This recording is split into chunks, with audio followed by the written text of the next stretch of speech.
Hello everyone, welcome back to Want to Step. In today's video, I'm gonna show you how to ask ChatGPT to write cover letter. To get started, open ChatGPT app, and here you will see this type of interface. In the message box, type in write a cover letter and send. Now wait until the ChatGPT generate the text.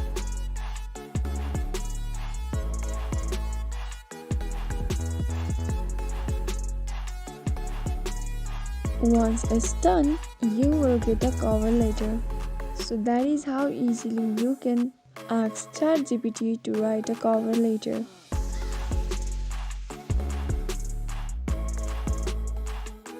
If you found the video to be helpful, go ahead and subscribe to our channel and also press the notification bell so that you'll never miss another upcoming upload from us. I'll see you again in next video. Goodbye till then.